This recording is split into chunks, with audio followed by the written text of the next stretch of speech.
Buenas noches, saludos cordiales, gracias por acompañarnos. Este es el programa Hora 25.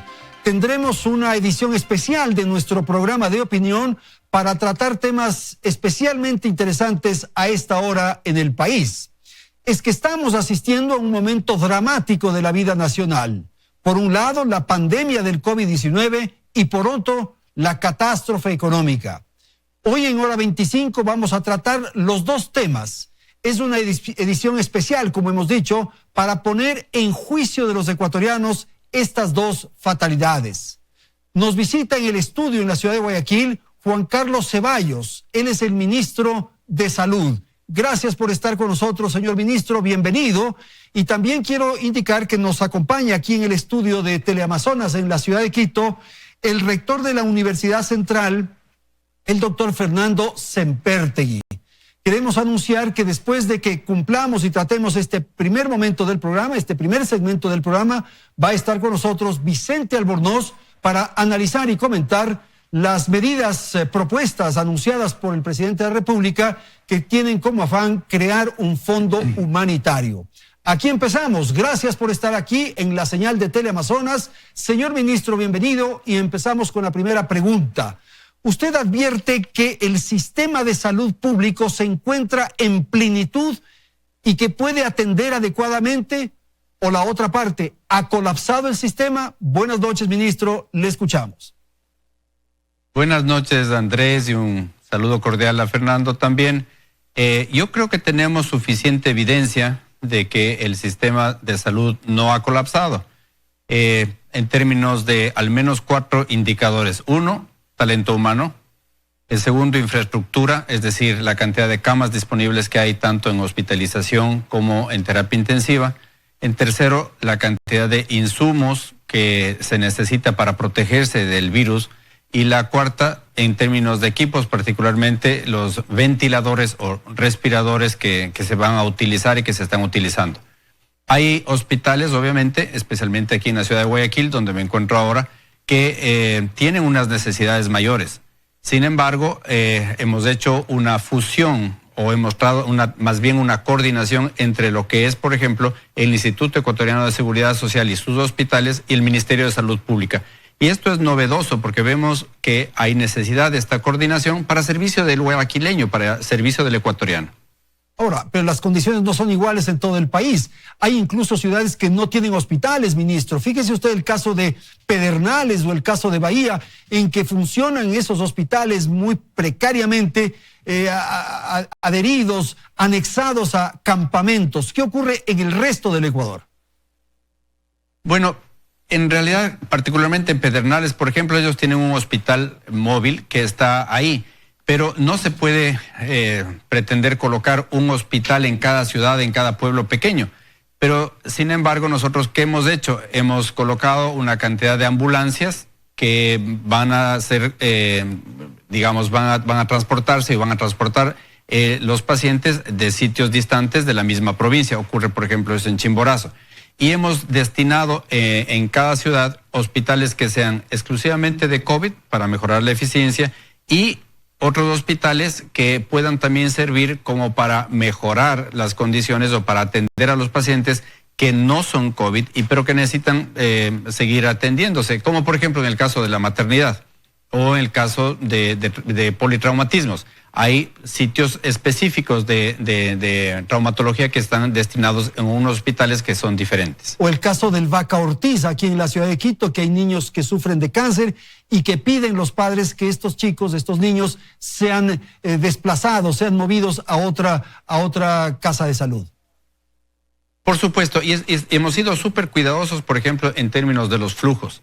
Quiere decir eso que se destinan unos caminos dentro del hospital o unas áreas de acceso y de salida al hospital hacia zonas que están completamente aisladas y otras que son completamente separadas. Otro ejemplo, por ejemplo, son los del triaje o la selección de los pacientes antes de que entren a los hospitales. Hay triajes para infecciones de vías respiratorias agudas y hay otros que son para el resto de enfermedades que potencialmente hacen que el paciente vaya allá. Entonces esa división facilita enormemente, primero de manera eficiente el trato del paciente y luego separa a los pacientes que son potencialmente contagiosos. Usted ha señalado que los insumos, desinfectantes, guantes, mascarillas, en fin, están en este momento al servicio de los hospitales. Es cierto, ese es un punto extremadamente importante de tratar y me alegro que me hagas la pregunta, Andrés, porque nosotros tenemos la certeza, la seguridad de que existen suficientes equipos. Ahora, hay una proyección que nosotros estamos haciendo y también debo aplaudir, por ejemplo, gestos como la del Hospital Eugenio Espejo. El Hospital Eugenio Espejo está fabricando, ensamblando, importando la tela, sus propios equipos. Entonces eso es digno de mencionar. Cada uno está aportando de manera diferente a esta solución que debe ser conjunta. Ok, vamos con el doctor Semperti y su apreciación de lo que acabamos de escuchar. Entiendo que en un proceso de estos, los hospitales cumplen una etapa, un momento de la atención. Hay otros pasos previos. Doctor, buenas noches, su opinión. Buenas noches, señor ministro. En primer lugar, yo admiro la decisión de mi colega Ceballos de haber asumido esta función tan delicada en una situación tan crítica. Y creo que el ministro está haciendo su mejor esfuerzo. Y, por supuesto, no podemos señalar en él responsabilidades que no le conciernen. Pero lo que pasó particularmente en Guayaquil es que se presentó de repente un número de casos abrumador, muchos severos, y esa carga sí desbordó los servicios de salud. Por eso hubo numerosos enfermos en los domicilios y numerosos fallecimientos. Los fallecimientos son un exceso con relación a la tendencia esperada de fallecimientos. Si se coteja el número de fallecimientos de este periodo con similar periodo del año anterior, hay una diferencia significativa y eso debe implicarse a la epidemia. Es un criterio epidemiológico que cuando hay fallecimientos en estas circunstancias, aún sin diagnóstico, debe presumirse que se deben a la epidemia. Por lo tanto, deben contarse como casos epidemiológicamente, incluso para las estrategias de prevención que tienen que ponerse en marcha. Ahora, eso se produce porque los contagios fueron excesivos, pues, doctor. Claro, eso se produce porque la transmisión del virus estuvo prácticamente descontrolada. En cierto momento, porque fallaron ciertas políticas que debían tomarse en su momento. De manera que yo creo que el sector de médicos, enfermeras y demás prestadores de los hospitales han trabajado a su máximo esfuerzo, seguro, asumiendo todo el riesgo que implica la exposición a casos muy severos. Realmente ellos han honrado su profesión, pero sin duda alguna en Guayaquil la carga de pacientes severos desbordó la capacidad de oferta de la infraestructura sanitaria. Ok, doctor Ceballos, por favor, la apreciación sobre lo que acabamos de escuchar. Adelante, le damos el paso. Gracias, Andrés. Bueno, mire, gracias por esas palabras, doctor Semperti. Mire, San Pablo decía que uno ha nacido para sufrir y eso es lo que estamos nosotros haciendo. Estamos en la línea, en la primera línea, hemos visitado hospitales, nos hemos metido adentro, donde las áreas de aislamiento, hemos visitado Babahoyo el día de ayer y hemos estado realmente haciendo lo que se debe hacer. Una muestra representativa de la ciudad de Babahoyo, porque ahí fue el primer caso, en la que recogimos una encuesta que va a permitirnos determinar los enlaces, las relaciones que han tenido el paciente, sus síntomas cuando empezaron, etcétera. También una muestra de pruebas rápidas y dos muestras de pruebas de PCR o que son más específicas. Esto quiero decir que estas son las acciones que nos han tocado hacer este momento, pero es evidente y no se pueden esconder los errores, más bien se tienen que afrontar con valentía, con responsabilidad lo que sucedió al principio. Ningún país estaba preparado, y menos el Ecuador, con una infraestructura sanitaria escueta, por decirlo menos, en ese momento cuando hubo una descarga brutal de necesidades producida por los pacientes que no acataron las órdenes, no acataron las recomendaciones hechas por el gobierno nacional. El Ecuador es uno de los primeros países en Latinoamérica que por ejemplo, pone las medidas de cierre de aeropuertos y que también acata el aislamiento o el distanciamiento social. Es uno de los primeros países, el segundo después de El Salvador. Y con muy poquitos números de casos hace estas medidas. Sin embargo, hay una población que no acata estas resoluciones y explota el número de contagios. Ministro, quiero que usted aclare una declaración que formuló y que ha provocado reacción en los médicos, particularmente de la provincia del Guayas. Su tesis es de que el contagio de los médicos ha sido comunitario y no en los hospitales. Por favor, aclarar y explicar esto que usted ha señalado. Muchas gracias por esa pregunta también, Andrés. Yo sé que ha habido un poco de una mala interpretación de mis palabras. Nadie puede negar que los médicos estamos expuestos, o aquellos que estamos viendo pacientes, al doble o al triple de las posibilidades de adquirir una enfermedad, porque la persona contagiosa está ahí. Pero hay que hacer dos señalamientos que son importantísimos. En primer lugar, que cuando los médicos al principio de la pandemia, que no sabía con qué se estaban enfrentando, estuvieron cerca sin la protección necesaria, estuvieron junto al paciente sin las protecciones necesarias, y eso provocó obviamente el contagio y la infección. Eso es innegable. Hacerlo, como dije en la mañana, sería completamente irracional el hacer eso. Pero, sin embargo, si uno tiene todas las prendas de protección, las posibilidades son mínimas. Y déjenme darles un par de ejemplos. Uno, en China, 40,000 personeros de salud fueron enviados desde el resto de China hacia la primera provincia, hacia Wuhan, en donde estaba ya la epidemia en pleno brote. 40,000 personas. No regresó ni una persona contagiada. Y tengo varios testimonios en el recorrido que he hecho en Guayaquil, en Babahoyo, de personas que han estado en constante contacto con los pacientes y no están infectados. Entonces, mi preocupación era, ¿por qué si yo tengo ahora la necesidad, particularmente en los hospitales de Guayaquil, de llenar 140, 160 plazas para expandir la capacidad de hospitales, para expandir la capacidad de terapias intensivas?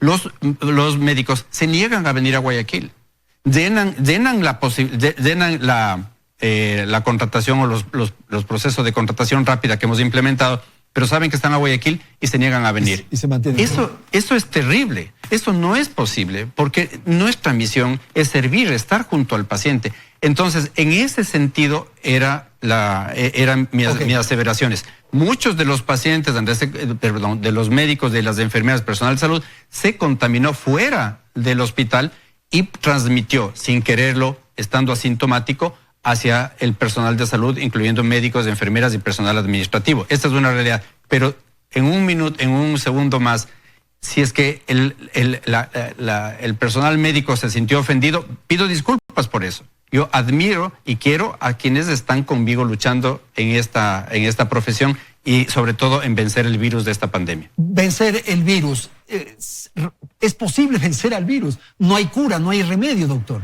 No hay vacuna. Los tratamientos que se aplican son todavía experimentales. Por lo tanto, en la sociedad radica la contención de la epidemia. Y por eso la estrategia probada en cuanto a su eficacia es el distanciamiento social que estamos practicando. Este distanciamiento o aislamiento disciplinado es el principal recurso que tenemos para contener esta epidemia. Pero no resuelve el problema, es como tapar un poco el problema, o sea, lo vamos a tener tapadito, pero cualquier momento, el rato que salgamos o el rato que volvamos a la normalidad, otra vez se prende el problema. Cuando volvamos de nuevo al reencuentro social, tendrá que ser en condiciones restringidas, habrá que establecer normas precisas de restricción para mantener tanto como se pueda el distanciamiento social ya en condiciones de trabajo, de atender las obligaciones institucionales, etcétera. Pero la estrategia disponible este momento, porque la ciencia tiene sus limitaciones, es que el disciplinamiento social de distanciamiento y aislamiento contiene la epidemia en cuanto a que disminuye la transmisión. Un estudio de Atlanta dice que un infectado transmite la infección por lo menos a 5 personas. Puede multiplicar a 5 personas. Exactamente.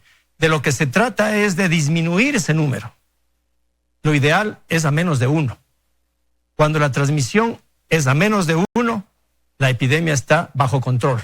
De eso se trata, de controlar la epidemia. Y ese es un recurso de estrategia social, de estrategia epidemiológica.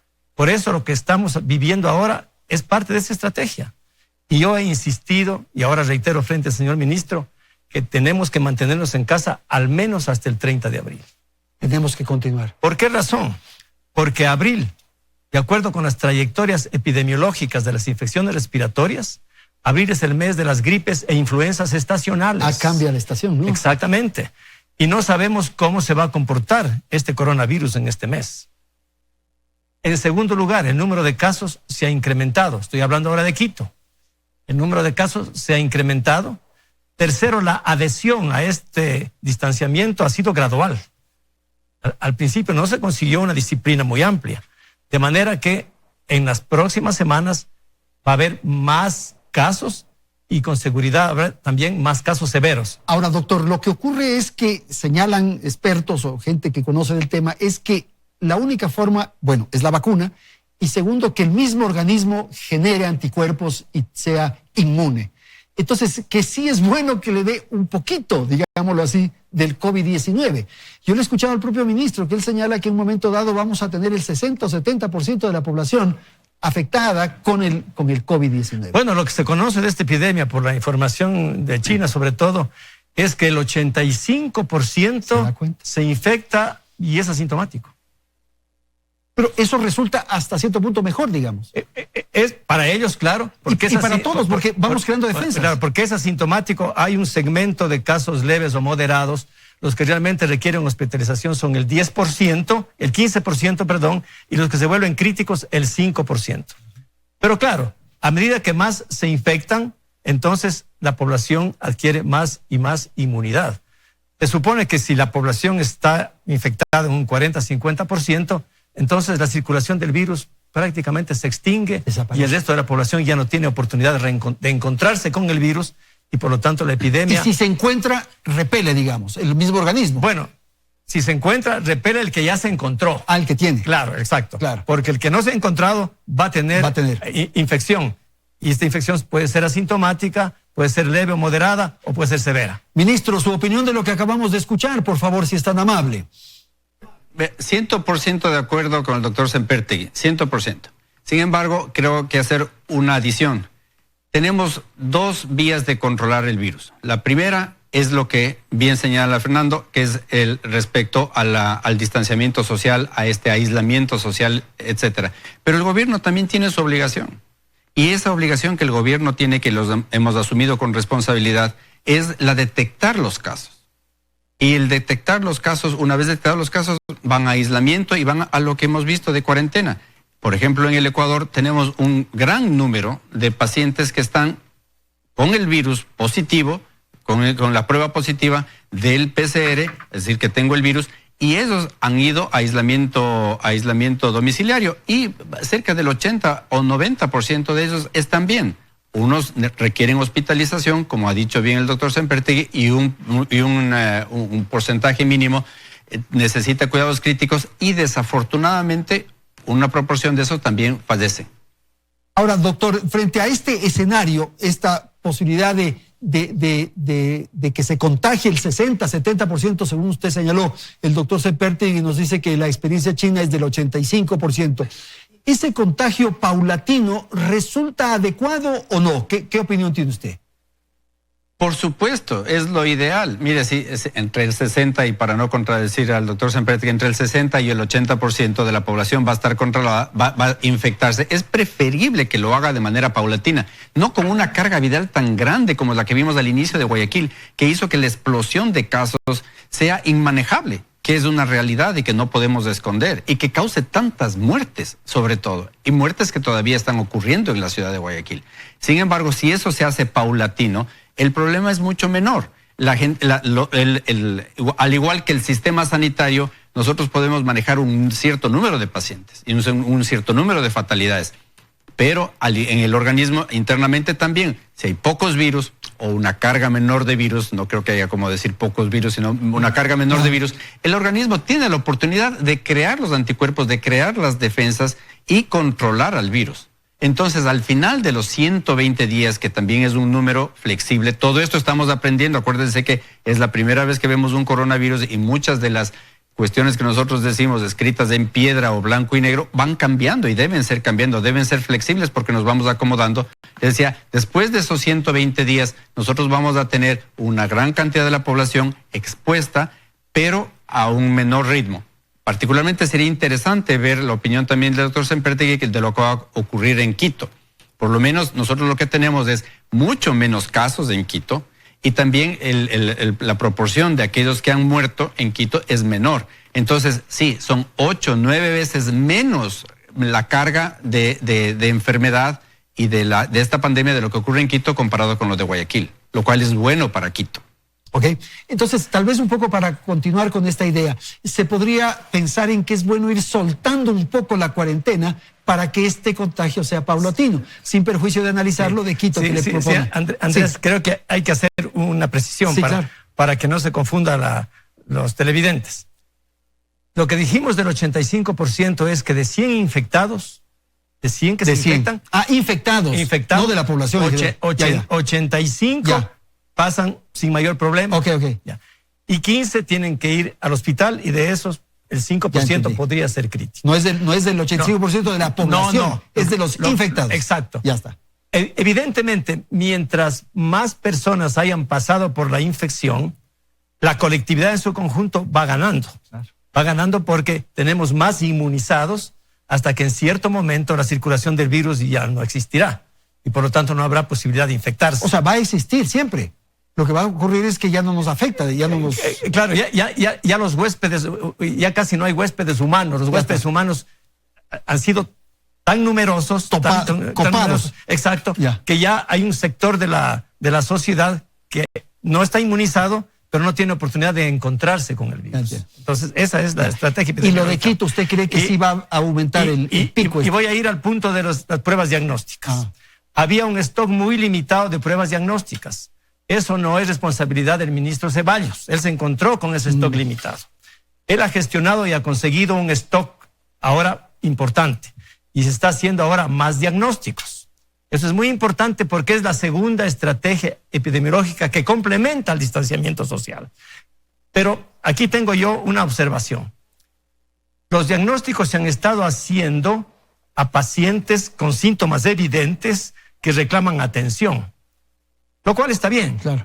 Y van a salir positivos casi todos, como efectivamente ha ocurrido. Pero lo importante es aprovechar los kits disponibles de diagnóstico para hacer la búsqueda de asintomáticos.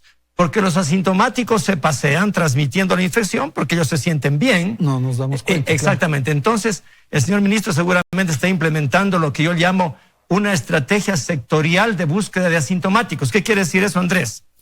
Que en el Distrito Metropolitano de Quito ya sabemos qué barrios tienen más casos, qué sectores tienen más casos. Por lo tanto, en esos sectores hay que concentrar una búsqueda de asintomáticos. ¿A dónde conduce eso? A aislar inmediatamente al asintomático, a su entorno y restringir la movilidad en el territorio correspondiente.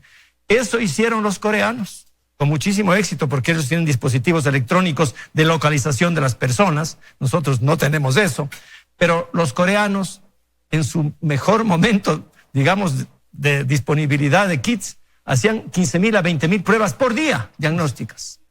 Inmediatamente aislaban a los asintomáticos. Ubicaban y los ponían. Los alemanes 160,000 por semana. Basta.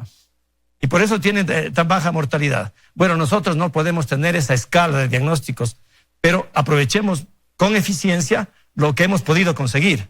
Y eso significa hacer ya epidemiológicamente lo que se llama el trabajo sectorizado de búsqueda de asintomáticos. Ok, tengo que ir a una pausa, tengo que ir a la publicidad y enseguida retornamos para la segunda parte de este primer segmento de nuestro programa. En un instante con ustedes.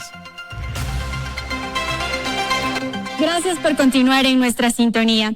Esta pandemia solo se puede vencer con mucha disciplina y autorregulación. En este momento, al menos la mitad de la población mundial está confinada en sus hogares y otros lugares como hoteles y albergues. Sin embargo, hay países y localidades que nos dan muestra de que si se trabaja en conjunto entre autoridades y ciudadanía y se respeta estrictamente las nuevas normas, la vida puede retomar su curso.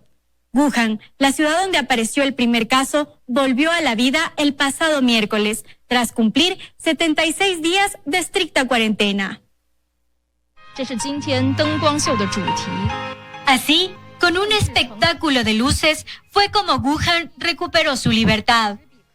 Fue el pasado miércoles cuando los habitantes de esta ciudad china, en donde se registró el primer caso de coronavirus y se convirtió en el epicentro de la pandemia, volvieron a la vida tras 76 días de confinamiento. El 23 de enero, en un esfuerzo sin precedentes, China cerró la provincia de Hubei con el objetivo de que el virus no se expandiera. Aunque no lo lograron, su iniciativa de confinar a los ciudadanos dio resultado y hoy las autoridades hablan de que tienen controlado el brote. Esa ciudad de más de 11 millones de habitantes, según cifras oficiales, alcanzó los 82,000 contagios, de los cuales la mayor parte se recuperó y sumaron 3,300 muertos. Al momento, en Wuhan aún quedan 455 personas en las que el virus sigue activo, por lo que las autoridades, pese a que levantaron el confinamiento, aún piden mantener algunas medidas de precaución para evitar un rebrote. Y aunque el temor está latente, miles de personas salieron el miércoles a las calles, tomaron trenes, aviones, taxis y otros medios de transporte,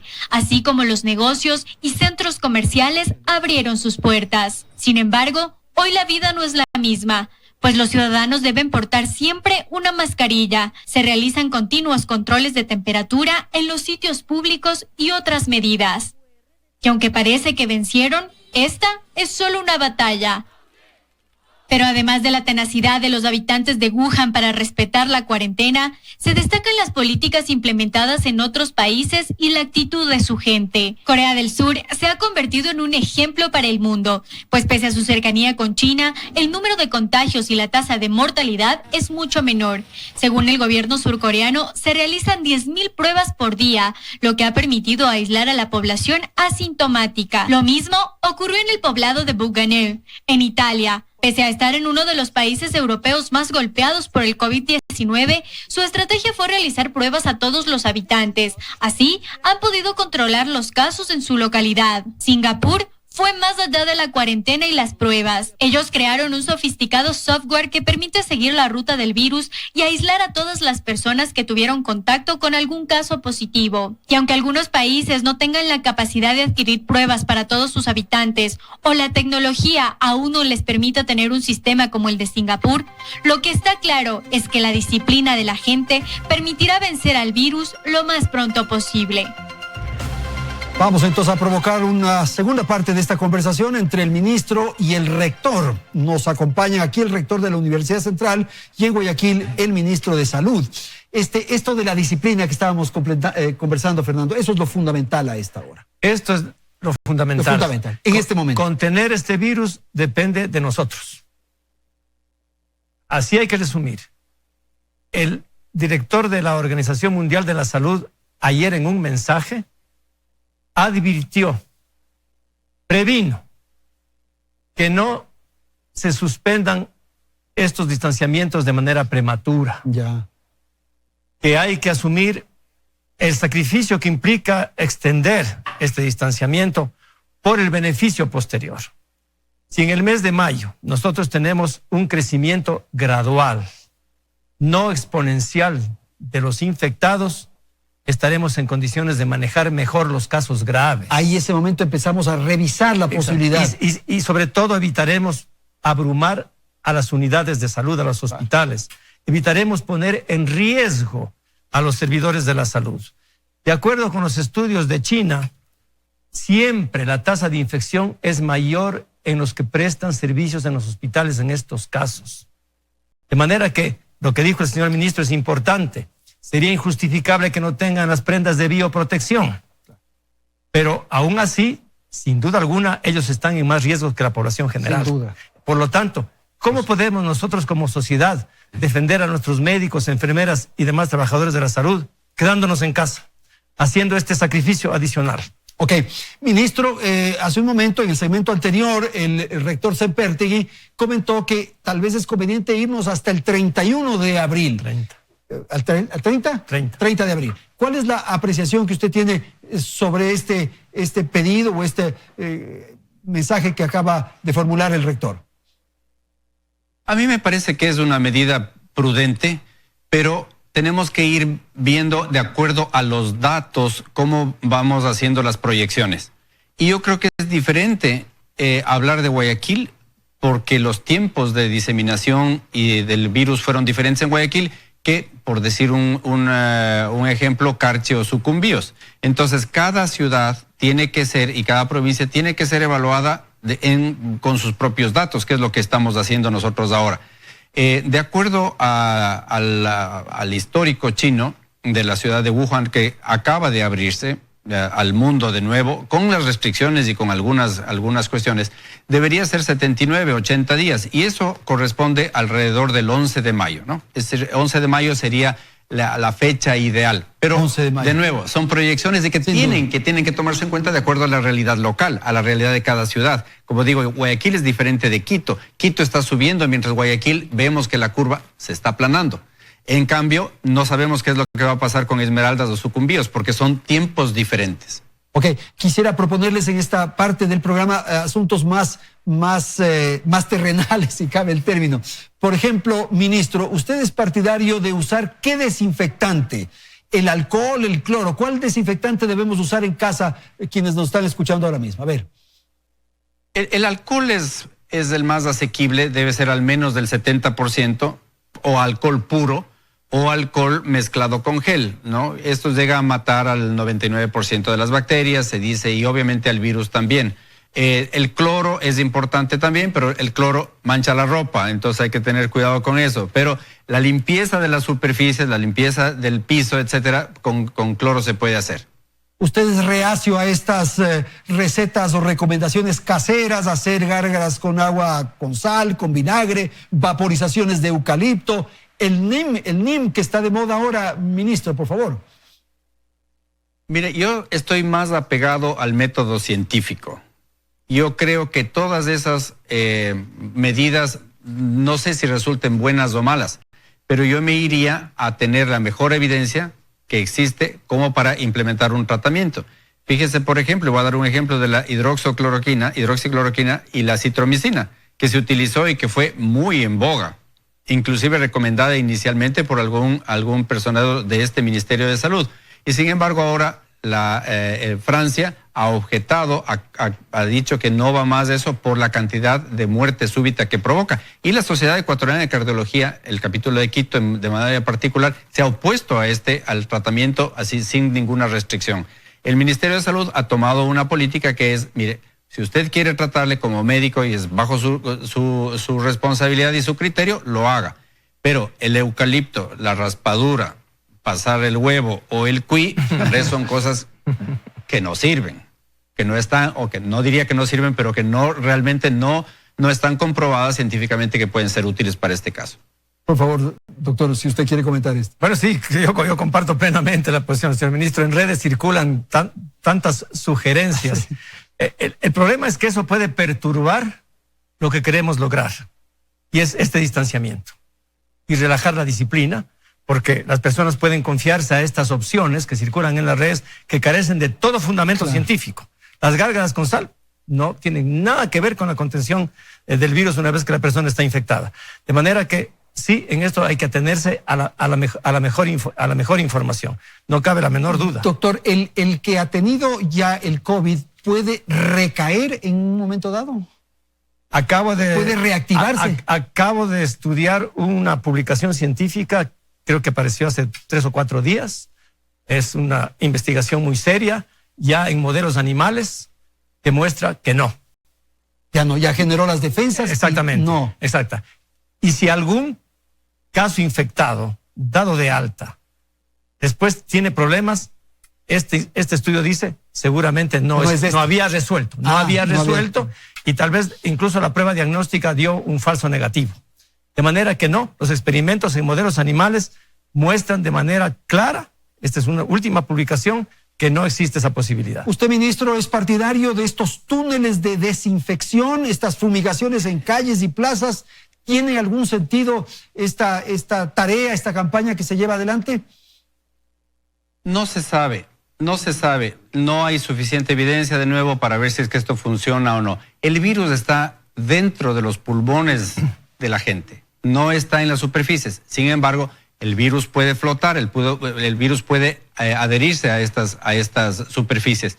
Pero déjame un poquito, complementar la respuesta del doctor Sempertegui de que si es que en realidad sirven o no estas medidas. O si es que va, a haber una recaída, un rebrote de esto nos tiene a todos un poco en pánico. El virus muta y se parece a aquellos políticos que cambian de partido.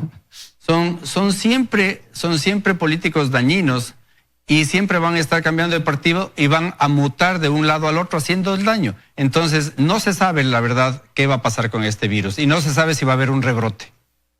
¿La ropa es un potencial instrumento, vehículo de contagio, ministro, por favor?